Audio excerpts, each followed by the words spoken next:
Notes behind the scene interview, take one.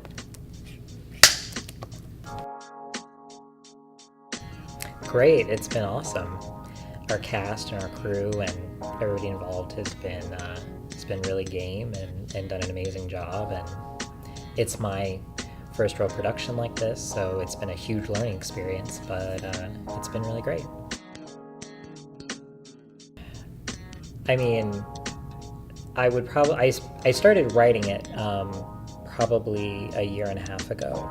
I mean, it's all about high school. So, I'm not going to say that most of the things in the show are not directly from my own high school experience, but a lot of them are. Obviously the high school experience is really popular. A lot of people portray it, but I often felt that those portrayals didn't quite hit that level of realism that I think the topic deserves. I'd wanted to kind of do something like this for a really long time.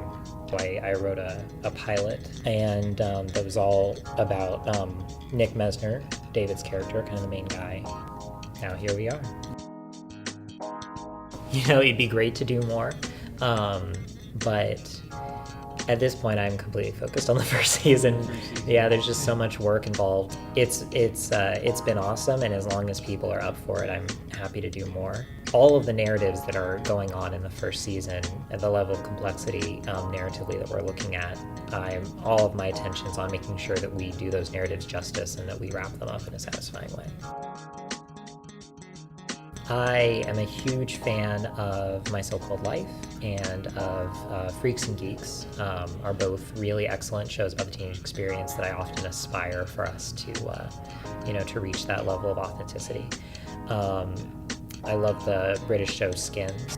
It really, in some ways, inspired somewhat the structure of the show, the way that it really commits to the point of view of a specific character each episode and immerses you in them.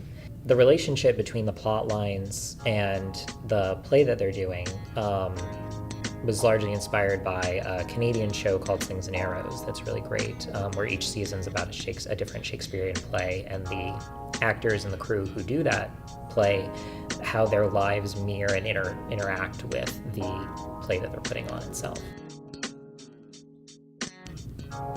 Ultimately, the thing that I kind of got out of this is just, you have to just do it.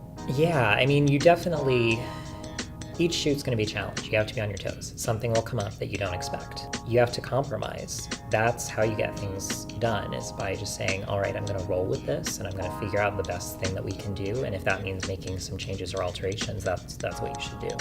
Experience is probably the most valuable thing, and the only way that you can get that is at some point saying, I'm willing to try and maybe fail, but I'll give it a shot. Why the title, you mean? Yeah. I think the biggest thing that I drew from it, from my own high school experience of doing theater, is after every rehearsal, our director would set the cast down and we would have notes. Essentially, when we got these notes at the end of the rehearsal, they were essentially advice on how to properly pretend to be this person that we were pretending to be. And I felt like ultimately that's what all of high school is. I'm rolling. Go. Notes episode 4, scene. Do you have any idea what I'm going to ask you to do? Yeah, I don't. Okay. Stand by. Here, hot.